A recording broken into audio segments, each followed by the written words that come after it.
There are experiences out of attachment, there are experiences out of non-attachment. There are experiences in the daytime, there are experiences in the night time.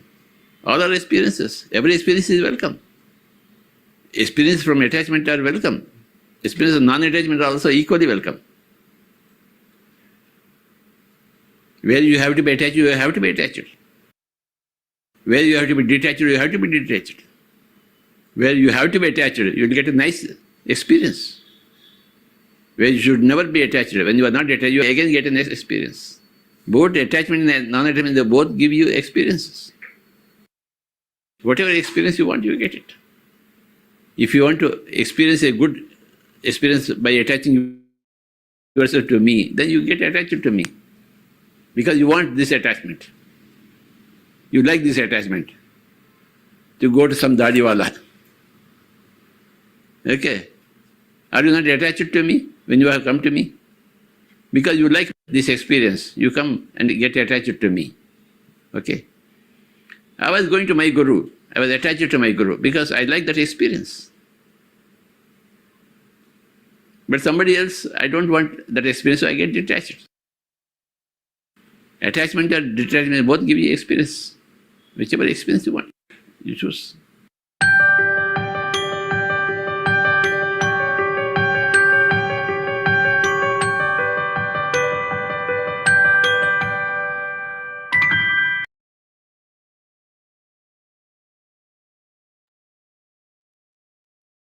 Good evening and a happy morning to all dear friends who are joined from the rest of the world.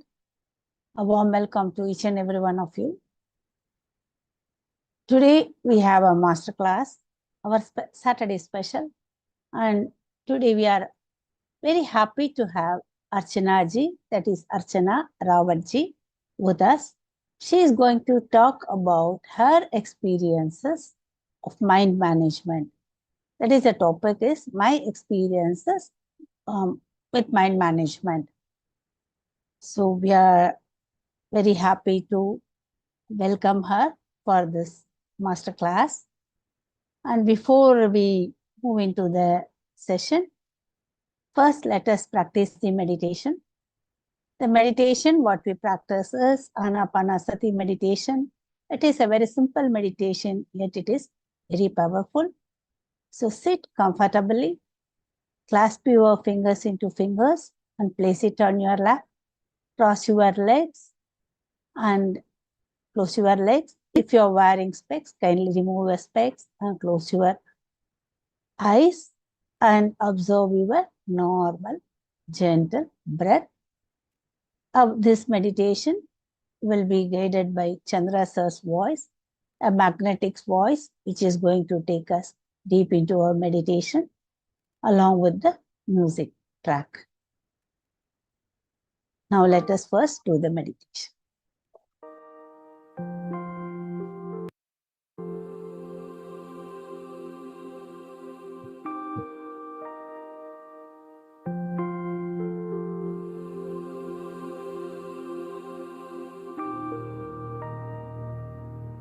Dear friends, dear masters,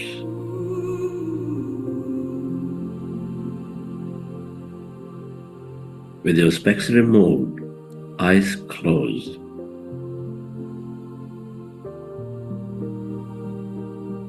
with your hands on your chest area,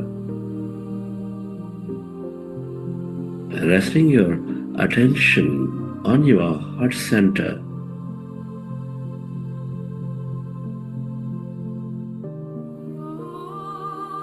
Connect with your beautiful heart. With your attention on your heart center, with a slow, long relaxing breath.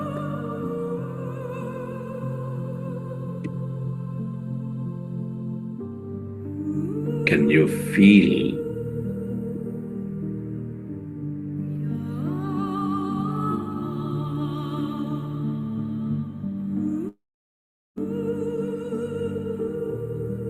your beautiful heart?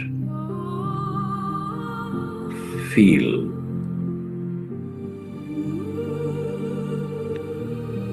the seed of all emotions,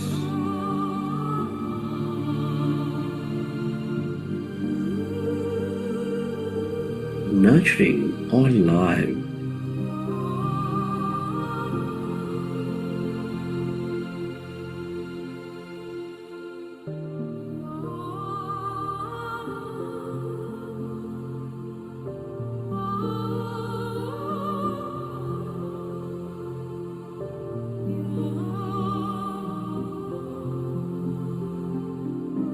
With its energies of love, compassion, gratitude.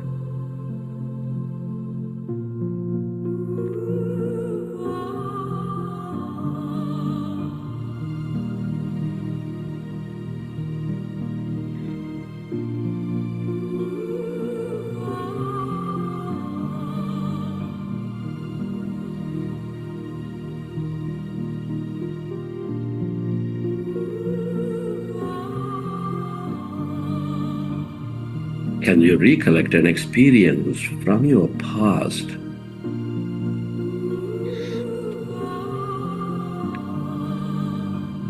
or from the vision of your future where you feel enormous love, joy, gratitude, or simply bring up an experience in the present, smelling a flower, playing in water, taking a walk in nature, helping somebody in need.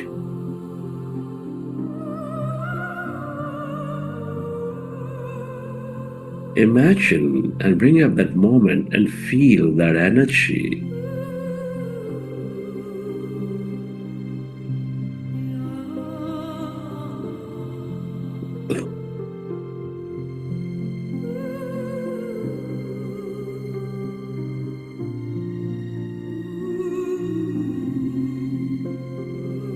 Relive that moment and feel that energy.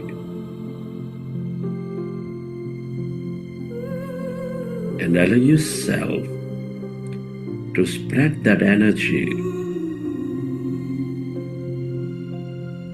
onto everything and everyone on this planet, or to someone who is in need, to help them heal, to help them elevate themselves.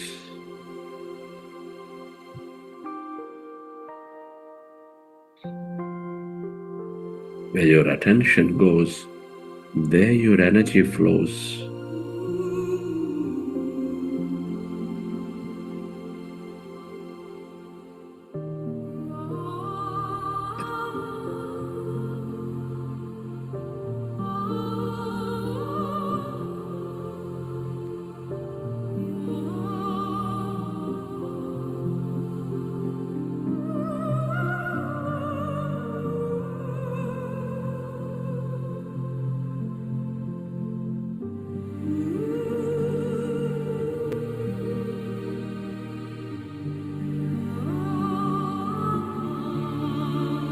We're all deeply interconnected.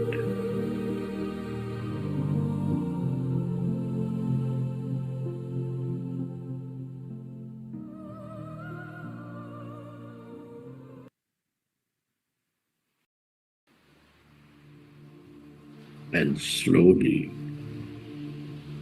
let's go into breath mindfulness meditation. With your fingers into fingers, hands comfortably rested in your lap.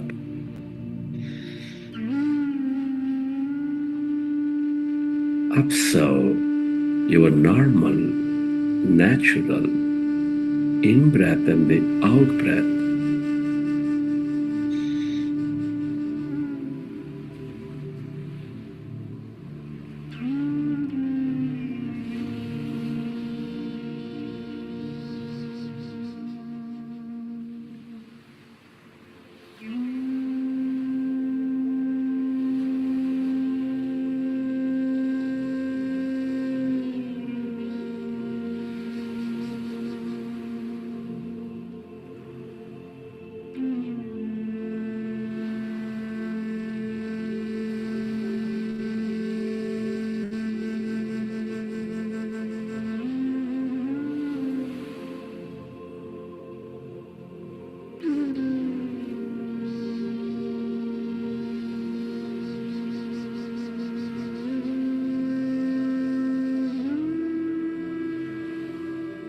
Observe your normal, natural in-breath and the out-breath.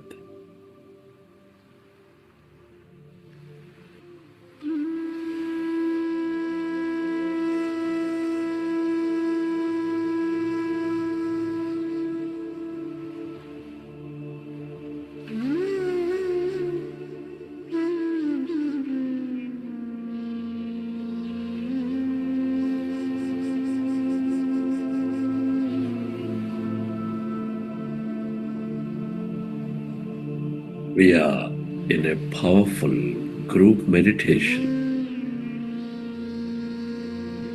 harnessing the energies of the group.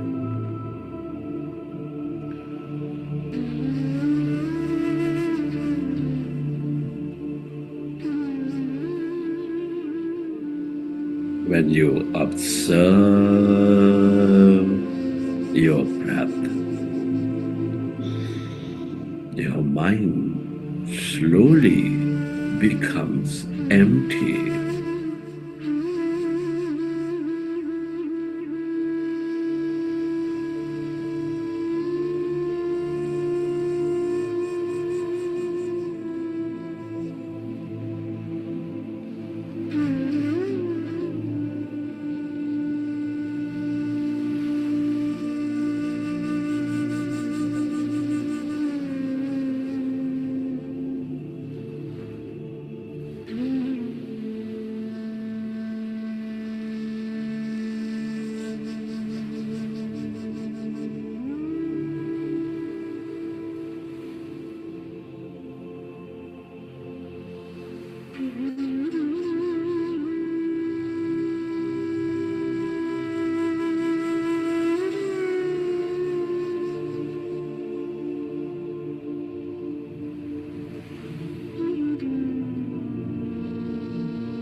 As the mind is becoming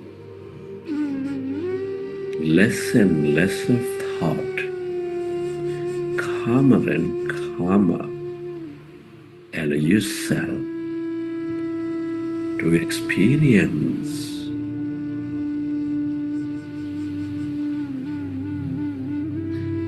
that greater calmness inside of you, emptiness all around you.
your breath.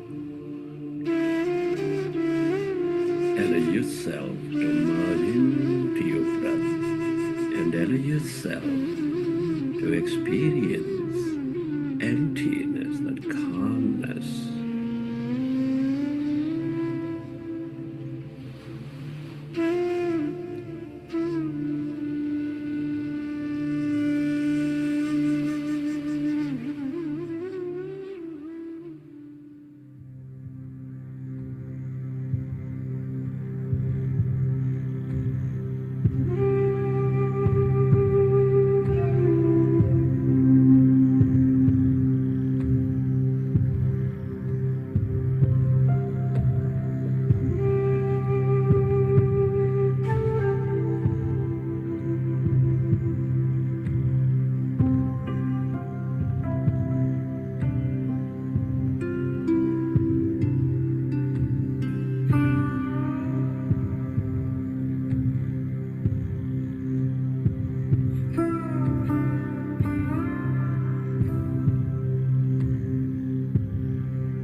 All emptiness is energy. This is the quantum field of energy.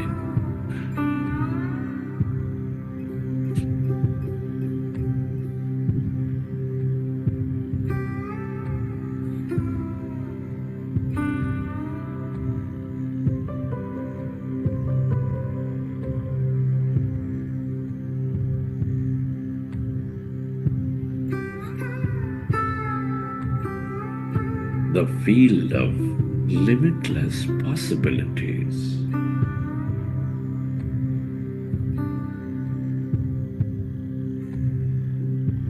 The longer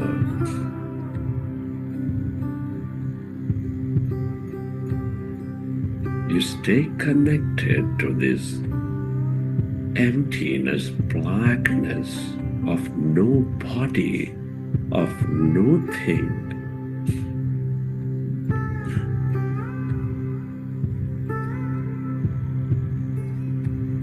the more experiences you draw into your life.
It is natural to have thought. When you recognize you are in thought, go back to observing your breath and allow yourself to slowly go into that emptiness, that field of light.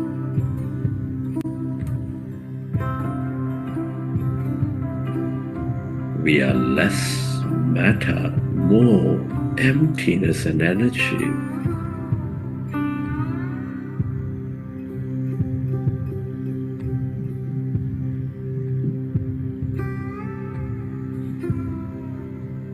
The longer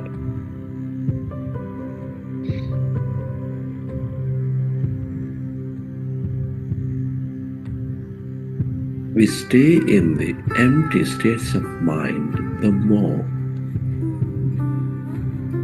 you transcend your body. You go beyond matter. You experience emptiness and energy.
Relax, dear friends.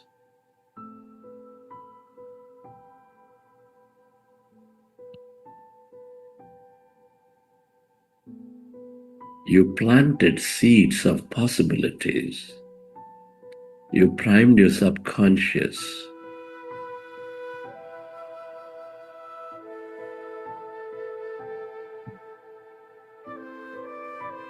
Recognize that whatever you emotionally embrace is manifesting into your physicality.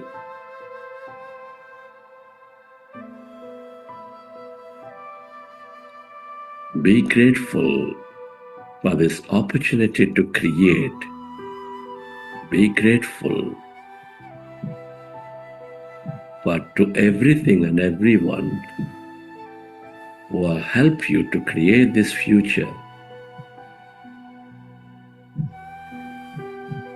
Your gratitude to your parents, teachers, mentors, family, friends, everyone in your life.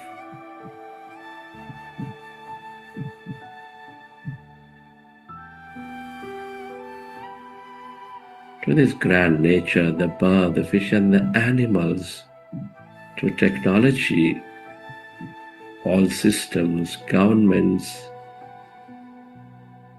companies, to yourself, and to this intelligent quantum field for helping us experience, helping us create a new life.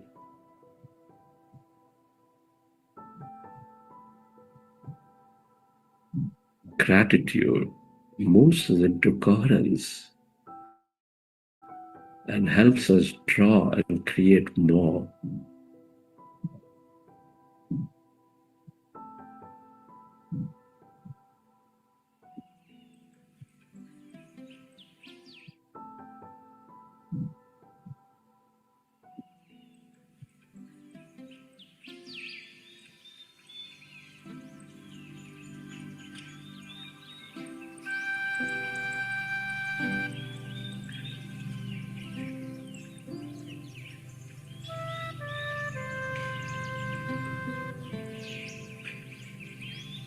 Recollect your experiences from the session.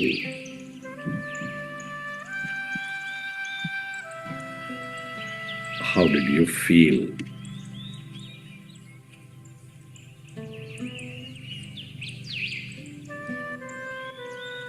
What have you experienced? Whenever you're ready, can you keep your hands on your eyes for 5 seconds and then you may open your eyes.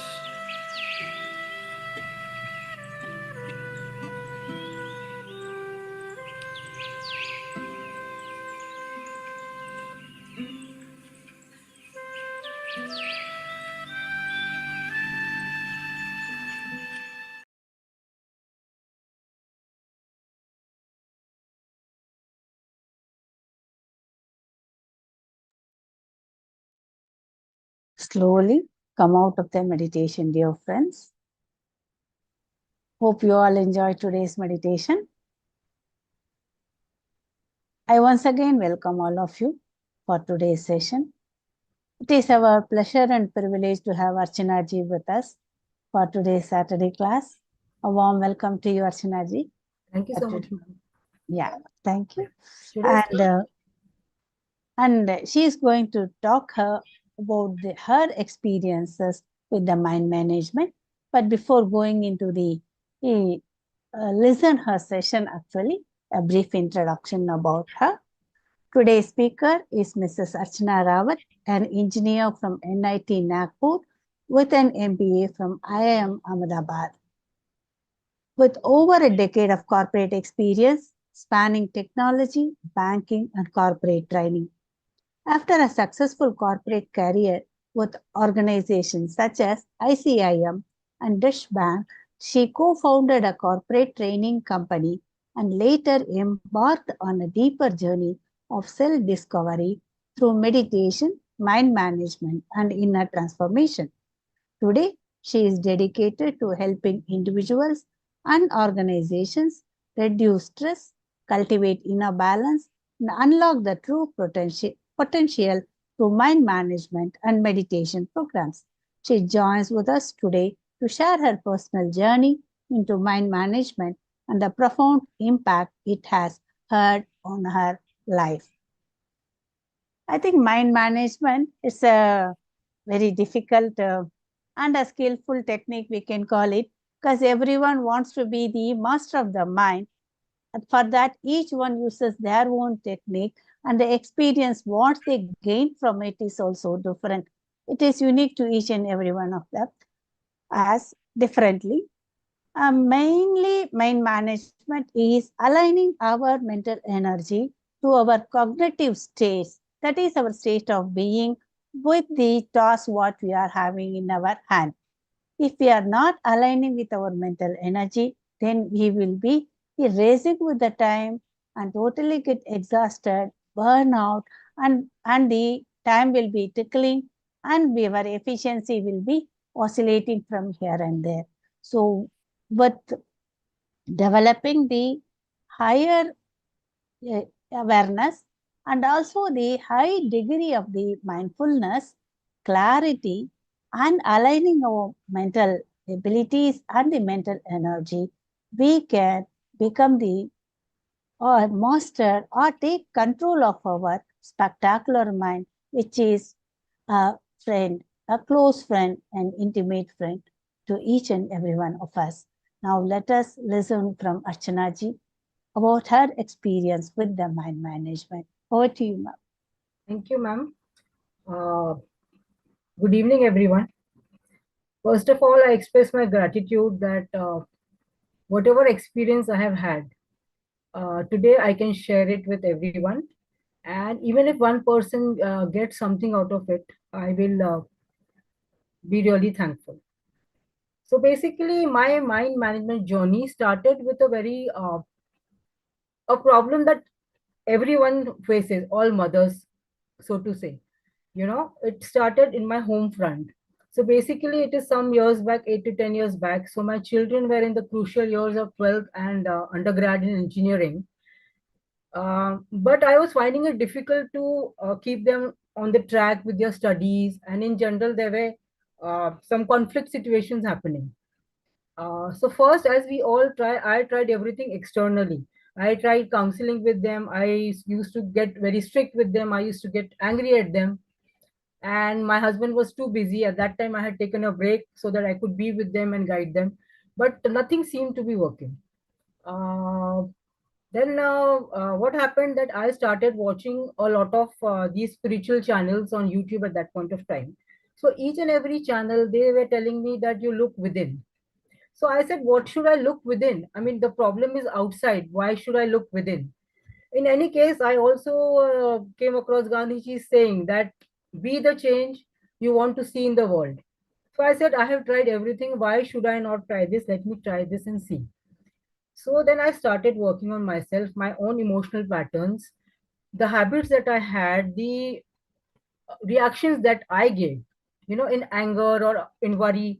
So I started changing that. So as I changed myself and be very calm and patient with my children, I saw that there is a shift in them. Nothing was overnight, but I saw a gradual shift in the way they were accepting of my suggestions and the improvement in their overall uh, efforts and performances. So there's a lot of harmony and less reactions in the house. And I thought that, yeah, it seems to be working.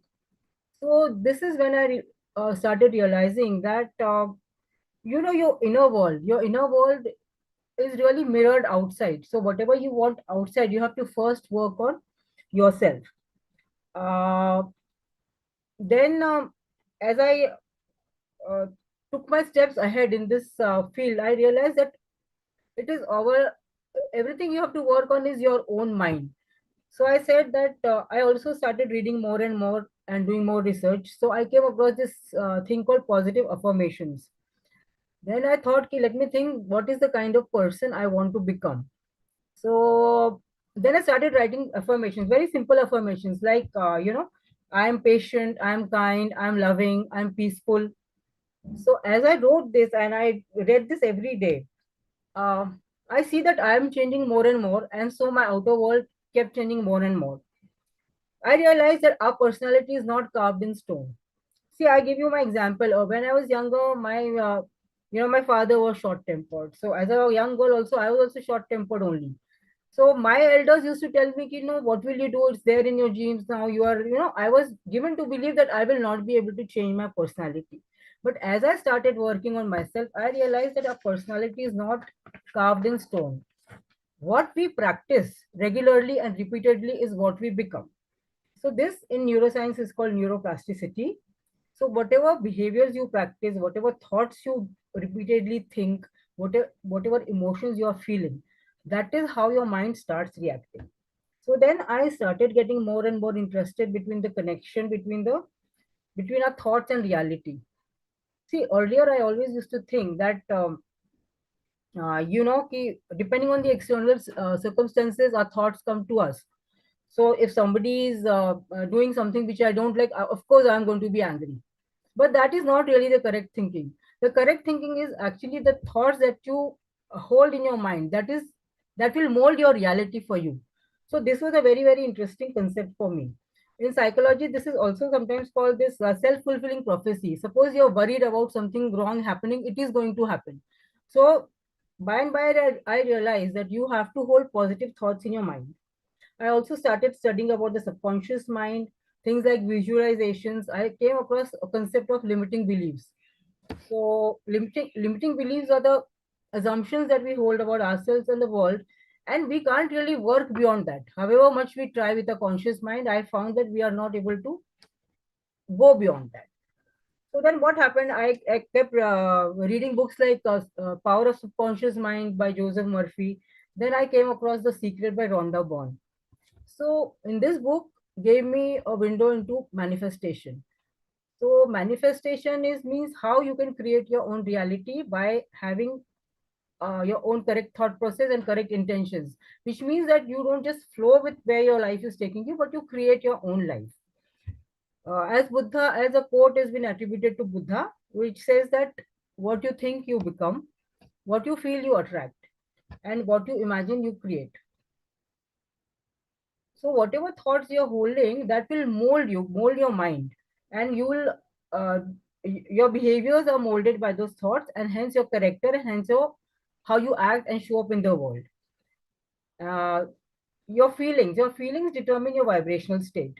So if you are showing up in the world with the feelings of peace, love, abundance, and joy, those are the energies that come to you. If you're working through jealousy, hate, and those kind of feelings, you will have experiences that make you experience those feelings again and again. And your imagination is the blueprint of your reality. So if you learn the art of visualization, if you visualize your goal clearly in your mind, it becomes much easier to reach it. This is what is manifestation all about. So this made me realize that the mind is a very powerful instrument that we are having. So I should increase the quality of my mind, make it very strong. And that is when I came across meditation. I was doing yoga practice for 20 years, within which we already practice meditation on and off. So I did the study of Yoga Sutra, and that it is very clearly mentioned that meditation is the single most tool which will purify and strengthen your mind. So this is a time I also came across Buddha CEO app.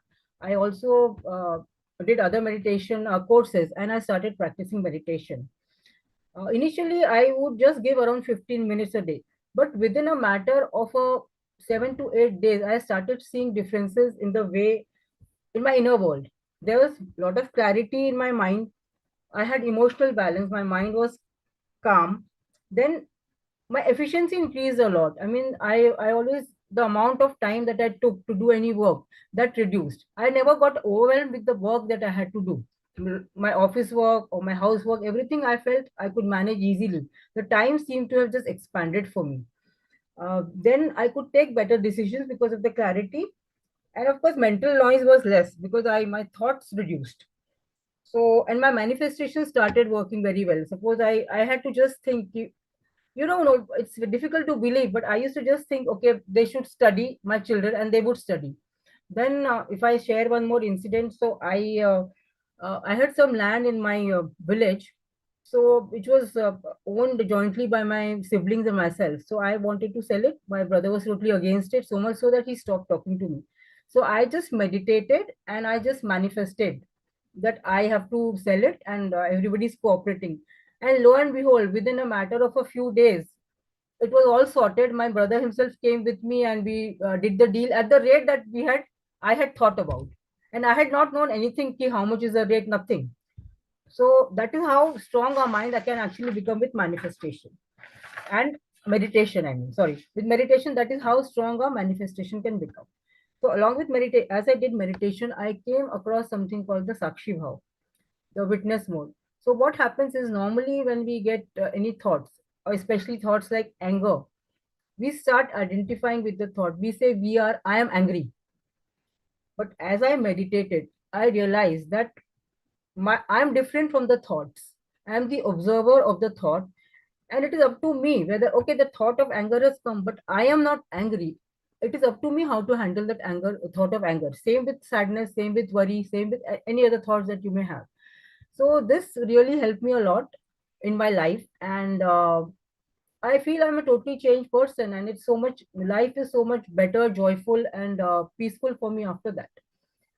So this is my how I got introduced to meditation and the synopsis of my journey. So, ma'am, actually, I have made a small presentation. So, if I have time, then I would like to go through it, and if I don't, then I would like to stop here. Yeah, plus you can go through, ma'am. You I can can do. go through.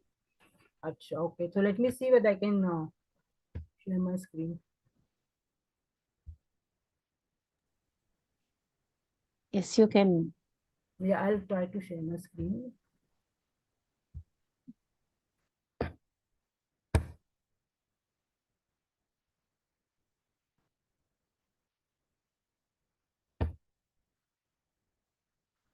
Is it visible, madam? Yes, ma'am. Yes, it is visible, ma'am. Okay. So I will just have to take my notes a little, because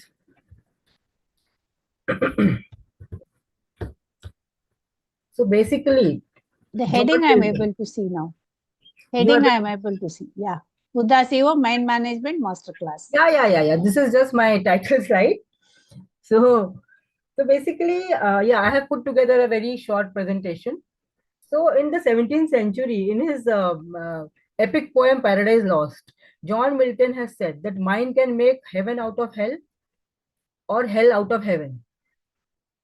Basically, our mind is not only the place where we think, our mind is literally the place where we live our lives. If we see the experience of the world that we have, it is totally inside our mind. Uh, so two people's mind can interpret the same situation very, very differently. So, so if we train our mind, if we manage our mind, we have a very beautiful experience of this life. So let's go ahead, and I will, yeah. So why mind management is the ultimate skill? So let me ask you something. When was the last time that you got angry, either at your family or your colleagues or any situation? So when you had got angry, where was the anger actually living? Was it in the person or the situation, or was it in your mind? So anything that you experience, whether it is happiness, sadness, resentment, worry, or stress, everything is happening only in your mind. It is totally depending on it is the stress is not in the situation that is happening to you, it is in the interpretation of the situation. So that is the reason that we should learn the skill of mind management. See, what we feel is that we really don't have any control on our mind. If some situation is there, some stressor is there, some trigger is there, we feel ki, oh, it's very natural for us to get angry or lose our cool. In fact, many problems, not all, but most of the problems that we face in our lives is because we do not have any control over our mind. We cannot control how we react. So that is why mind management is very, very important for us. So let's learn a little bit about how our mind actually works. So our mind is divided into, we can say functionally divided into two parts: the conscious mind, which is a logical and analytical mind, where we do things with awareness. We are aware deliberately, whatever we do, that comes from a conscious mind. A subconscious mind is where our stored patterns, habits, emotions, and long term memory is there. So 95% of our behaviors today come from our subconscious mind, and they are on autopilot. Like we are not even aware, we don't consciously behave. As I was earlier saying also, if there is a stimulus which comes which is irritating to us, we'll immediately react, and we do not have control over it. Many times what happens, when we have done that reaction, then later we regret. But it seems that we are not having control over it. So today we see how we can actually go and try to control this. Let's see a little bit more about conscious and subconscious mind. So conscious mind is the gatekeeper. Conscious mind, it is the mind that can reason. It filters what passes to our subconscious mind. So that is very important for us to use our conscious mind properly, to give only positive thoughts to our subconscious mind, because subconscious mind is a non-selective mind. It does not know right from wrong. Whatever you feed into the subconscious mind, and feeding in is by repetition, whatever you're dwelling in, that goes in your subconscious and that will come true. So that is how it works. So subconscious is very powerful, but it doesn't know right and wrong. So for example, suppose you're sitting and worrying about something and you're saying, oh, I don't want this thing to happen, but you keep thinking about it. Subconscious will not even understand nuances like don't. It will just see that this person is worrying. So it will attract more experiences into your life, which will cause you to worry more. So that's how our mind works. And earlier on, I was also speaking about limiting beliefs. So if, for example, if in your childhood and somebody has a big ambition now, they want to make a lot of money, but in the childhood, in their family, the talk says that money is very difficult to make. Not, it is not for everyone, or money is, some people used to say money is not a very good thing, shouldn't talk so much about money. At least that's what was there when we were small, in our childhood. So that goes into the child's mind. It sits like a limiting belief or program.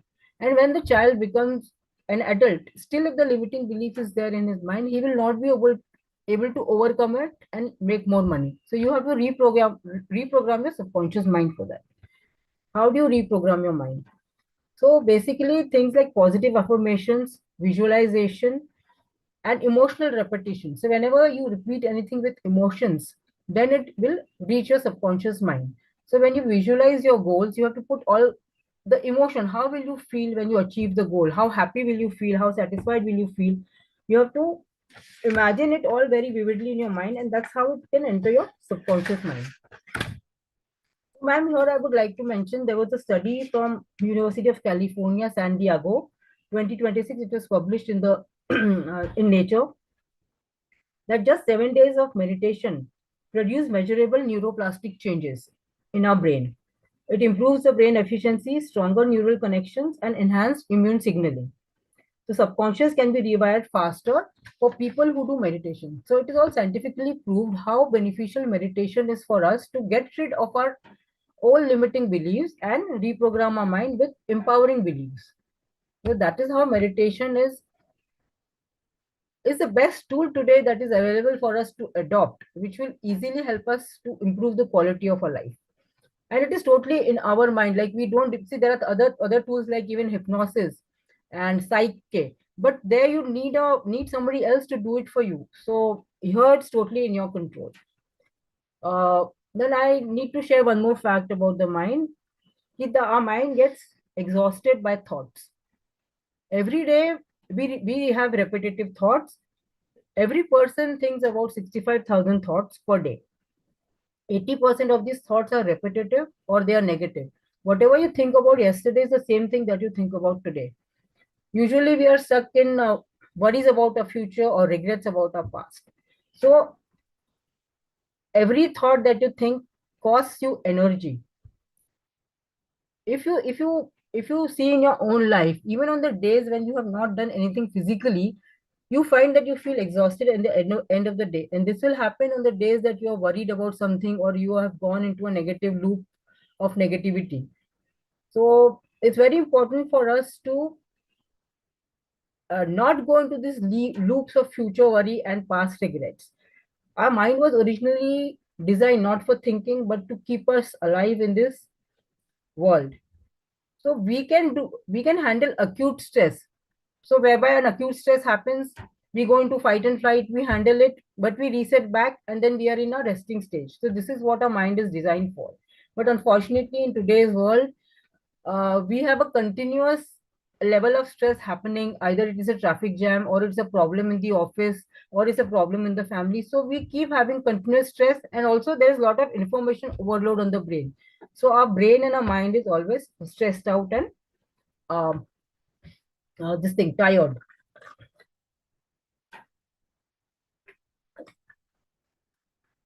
Let's talk of how we can see, all of us humans in this life, we are chasing happiness. So we feel that happiness is out there in the world. We have some desire, and we feel that once we fulfill the desire, we feel happy. But if you see, if you really see the cycle, okay, uh, when the desire, let's say it is a desire for a promotion, or you want to win an argument, or you want to buy a beautiful car. So once the desire is satisfied, you are happy for a while, but soon enough you are agitated again because you are going after the next desire. So basically, if you really think about it, you realize that happiness comes only from the calm state of the mind. So in this is what even our scriptures say. Okay, a Yoga Sutra, other scriptures say the same thing, that happiness is not in the outside world; it is in our mind. When our mind is calm, we are happy. This is confirmed by a study done by a Hungarian psychologist. I think he is called Mihai Cheeks and Mihai. That's how it's pronounced. So he has done a study on a state called the flow state. When we are engrossed in any work with our full attention, when we are present in it, be it cooking, be it doing any other skillful activity, be it painting, we lose track of time. We think that we feel energized rather than being tired when we are doing it. So this is what being in a flow state means, and this gives us immense amount of happiness. So this is the same thing which confirms that happiness actually comes from a calm mind. So we should try to, we have to think, how do we actually realize this calm state of mind? To analyze, to understand a little bit more about the mind, so we can think of the mind as a lake, and any thought there is like a wave. So if you have a small thought, a small worried thought, it is like a small ripple going in the lake of a mind.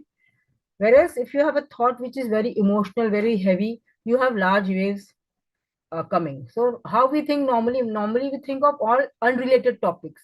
Some worry, some judgment about somebody, some kind of resentment, they all keep bubbling in our mind. So our mind gets very turbulent. That's why we cannot see to the depths of our mind. We cannot reach a subconscious mind.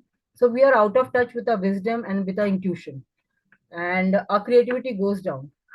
So what we should aim is to keep our mind steady and calm. So let's see how we can do this. It's simple but difficult to do. So basically, it's how should we think? We should think less, think slow, and think right. Now think less. You should so thoughts come from two sources. Basically, what we see in the external world through our sense organs and through our past memories. We can't actually control what thoughts come. Okay, but what we need to control is the commentary that we made on the thoughts. Original thought would have come, but we have 10 commentary on that. So that is the commentary that we have to stop. We have to become just the observer of the thoughts and the things in the world. For example, if somebody is coming in late in office, so we start having some judgment. Oh, it's so disrespectful. Why is she late? So this kind of judgment and extra commentary, we should really stop. So that's how you implement thinking less. Then thinking slow. So when we actually monitor the thoughts that we have in our mind, we will come to know that the thoughts that we have are about the things that we are attached to. Suppose I'm attached to my children, most of my thoughts will be about my children. Suppose a person is attached to money, he will just keep thinking, how do I earn more money? How do I save? How do I invest? So what we need to work is that we need to first determine what we are attached to and reduce our attachments. Now, reducing attachment doesn't mean that, for example, with children, doesn't mean you love them less. It just means that you're not so clingy about it. You love them, but you're detached, so that you don't generate so much thoughts in your mind about that. So that when you have less thought, then you have the opportunity to look at the gap between the two thoughts. And that is when you can access the deepness, the depth of your mind.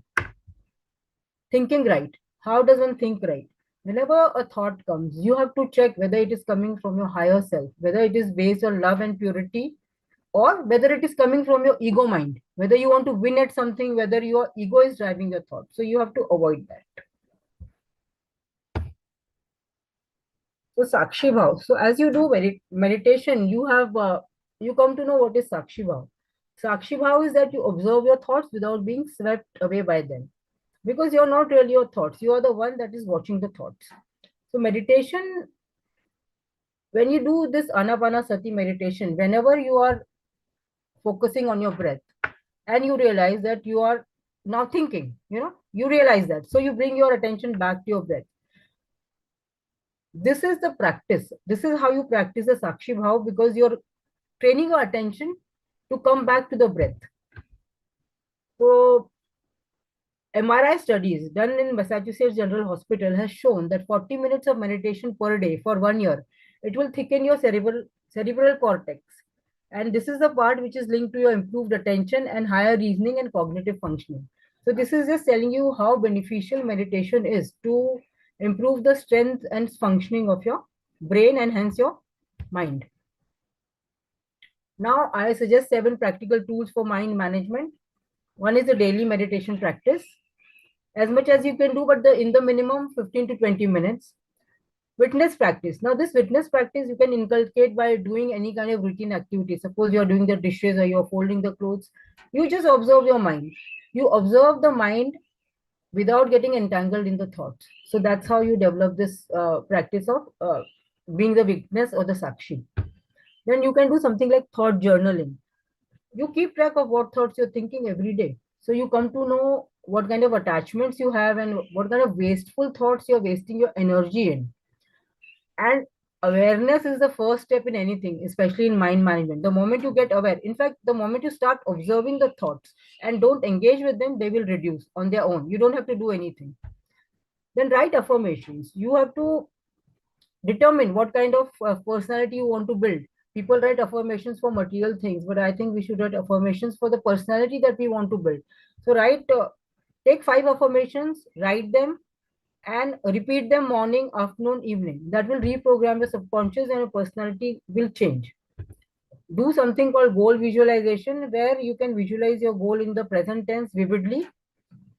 That helps you. Your reticular activating system in the brain will bring you opportunities which will help you reach the goal, because you are visualizing the goal and concentrating. Basically, you have to keep reminding your mind of what you want, because it's very easy. We think that once we think of a goal and our mind is on it. No, minds have hundreds of pieces of information coming to it. So we have to keep putting it on our goal. Our mind should be on the goal, and for that we have to keep repeating it, visualizing it. You have to reduce your attachments. So if you are like having attachments, undue attachments to something, you have to try to let it go. Always act from love. What happens is there are only 2 main emotions that are there, either fear or love. Any other negative emotions you can always link to fear. Any positive emotions, always love. So whenever you are working from love to yourself, love to the world, love to everyone, love to things, people, everyone, you will always act correctly. So that is my conclusion, ma'am, and I hope it is of help. Thank you, Archana ji. Yeah. So Yes, if dear there is- friends, any questions or any doubts you want to ask, any clarification, you can raise your hand or chat the questions in the chat,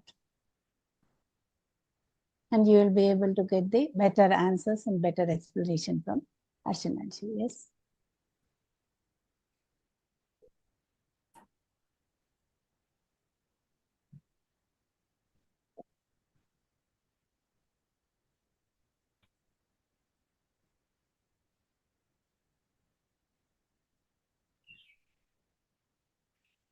So I'm actually not able to really see anyone. So you'll have to tell me in case.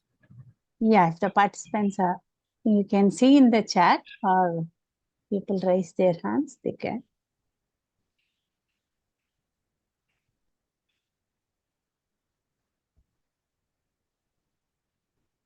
Okay, masters, anything?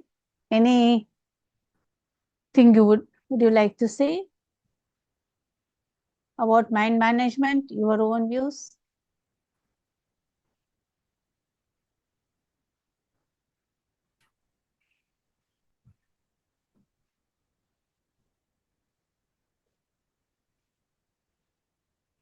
Yes, Mallika Sharma has raised the hand. Yes, Mallika ma'am. Ma'am, good morning. Can you Yes, hear ma'am, me? go ahead. Yeah, Okay. you can be Archana ma'am, little that was louder, really a madam. wonderful Oh, it was really a wonderful presentation, Archana ma'am. Ma'am, I'm not able to hear you actually.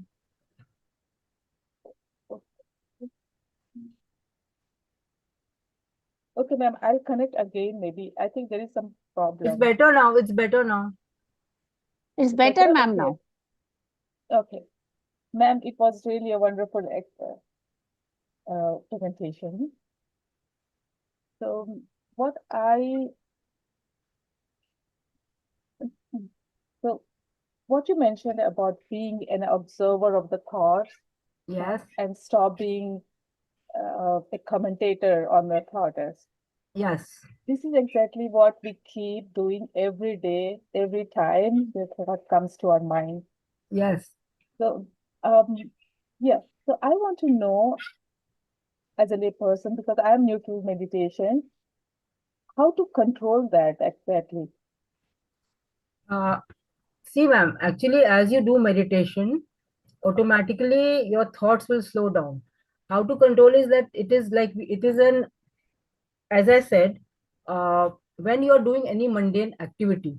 For example, if you are doing the dishes, you have to take that slot of 10 minutes and put in the effort of just observing your thought.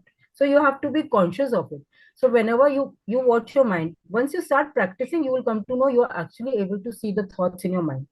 So suppose a thought comes about your workplace. So you do not have the next thought on it, and that's how you practice it. So don't take it ahead. You know, don't have the next thought. Am I helping? Yeah, like we should come out of that loop.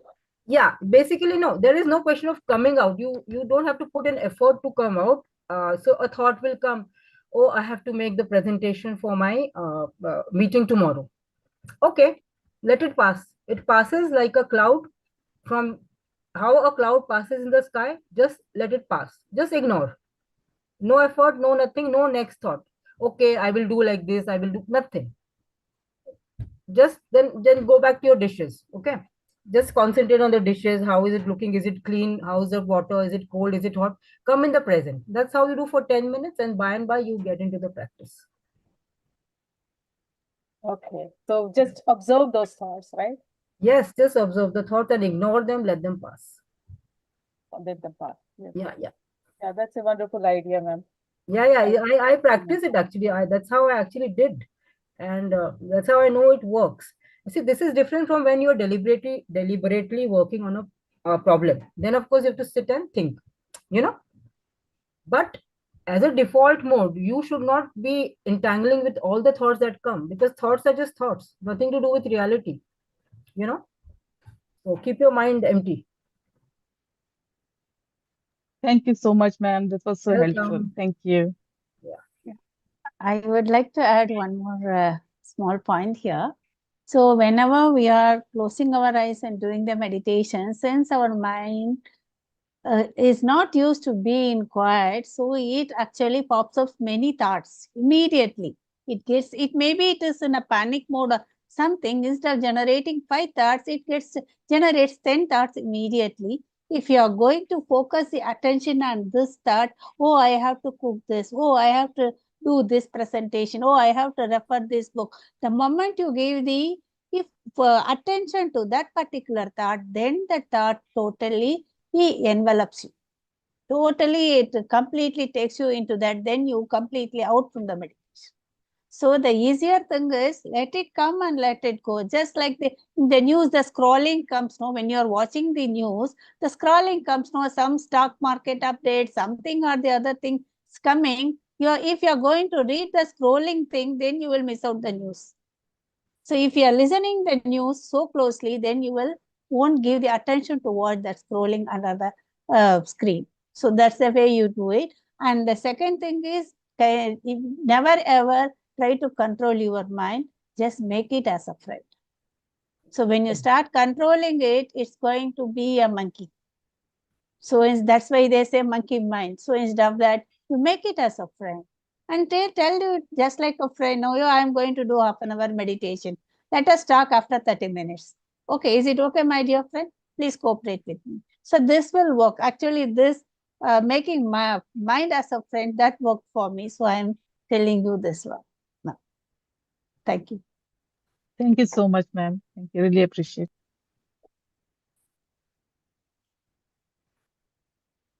Yes, Rajkumar has raised the hand. Yes, sorry, Rajini Kumar. Yes, yes, ma'am. You can Yeah, unmute. namaste, ma'am. Can you hear me okay? Yes, yes. Okay, yeah, very wonderful session. Yeah, we really need this. So you mentioned journaling will help. Yes. What is the best time to do the journaling and how many minutes? I tried, but I'm not doing regularly. Hmm. And what information, like I know you mentioned that what thoughts are I'm having, and what are my limiting beliefs, all these. I would like to know how you do it, ma'am. Yeah, basically, so the journaling as such is many types of journaling, right? Here, what specific journaling I mentioned was that it is like a log of the thoughts that you're getting. So, I think end of the day before you sleep is a best way or best time of doing it. You can do it anytime actually, whatever suitable. I prefer it at night. So you just log the thoughts that you have got. This is a specific journaling just to find out where do what are the maximum thoughts that you think about. You will find out, see, as you journal over 7 days, you will find out that there are not many varied topics that you're thinking about. It's the same thoughts that are repeating. So this is a very specific kind of journaling, man. Just blogging of your thoughts in a day. Okay. Yeah. Mm. Otherwise, I've also tried that dumping of your thoughts. When you're worried about something, that I used to do in the morning. Get up in the morning, just write all the thoughts that you're having. So if you are, concerned about a particular problem, if you write it down on the paper, one thing happens is it's out of your mind. Second thing is it doesn't seem so big. Third thing is automatically some solution comes as you are writing it. So that's also there. Yeah, that's my experience. Okay. Yeah, thank you very much. Yeah, welcome. Yes.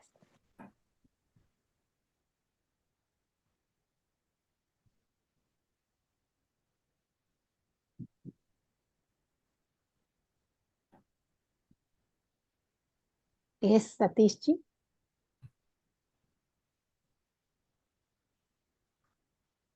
Satishji has raised the hand.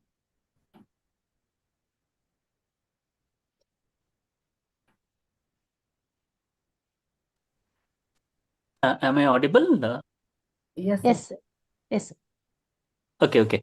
Just wanted to add to that point about finding a solution, like the habit in terms of journaling, right? So I have faced this personally. So whenever you are trying to find a problem, so discuss it with someone. Write down the problem statement itself. What is that we are trying to solve? So what I have found is, if you discuss with someone, naturally the thought is out of our mind is fresh, and then you start getting newer ideas to, okay, so this is such a simple problem, and I'm getting like multiple ideas and multiple ways to approach this whole problem itself. And then the mind becomes automatically confident as to what are different ways to approach this. So mindset completely changes if you start discussing, or if you start even writing down the problem statement. I've seen this multiple times, and this approach I follow it very consciously. Yeah, that's true. That's true.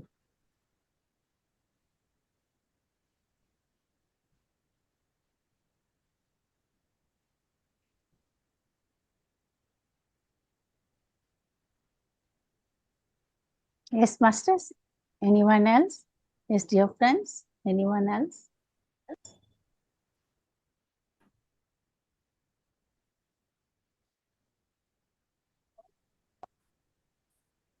Okay. Thank you, Archana ji, for very beautifully presented it. My How to pleasure. manage the mind, how to manage the mind. I know you yourself is a management expert from IIM, I know that one.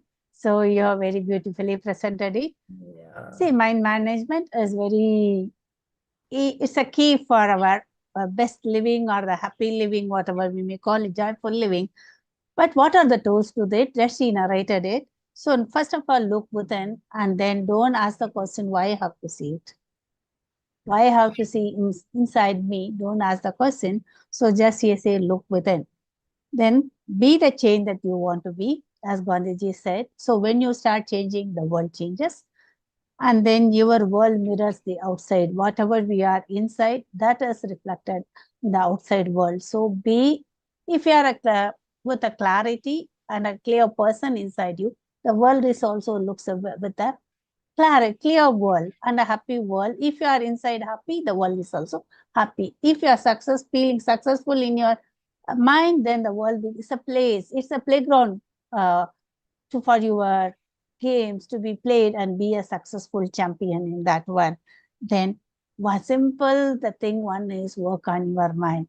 That is the main thing if you want to manage your mind. And she also listed the 7 tools. Those are all the PPT she has showed it. So very beautifully in a simple understanding manner, she has explained it. Apart from that, reprogramming the subconscious mind and addressing our limiting beliefs and how the various research studies shows that meditation is helpful in developing our brain from the cortex to the and other areas of our brain, and so neuroplasticity, etc.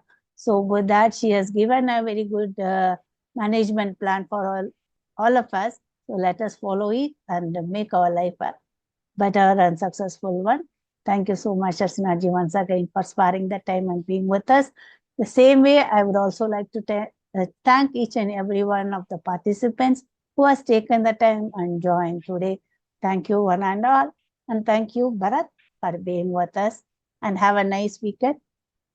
Again, meet you all in the next Saturday on another masterclass. Thank you so much. Thank you, ma'am.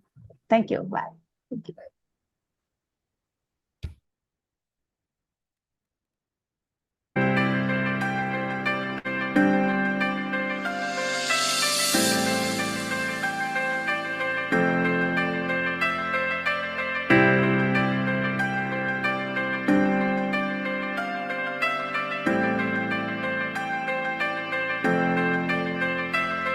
You're my life, you're my breath, you're a smile, you're my guest. You're the earth, you're the sun, you're the grass, you are love. You're my hands, you're a bug, you're my eyes, you're a hug. You're the light in the dark, you're the spark, you are fun. You're my mom, you are water, you're the stars, you're my daughter. You're my friend till the end, you're my dreams, you're my father. You're the ants on the ground, the miracles that surround. I'm feeling it all around, the hemisphere in the clouds. You're my pain, you're my sorrow, you're my hope for tomorrow. You're the strength when I'm hollow, you're the path that I follow. You're the blessings that exist, the small things that are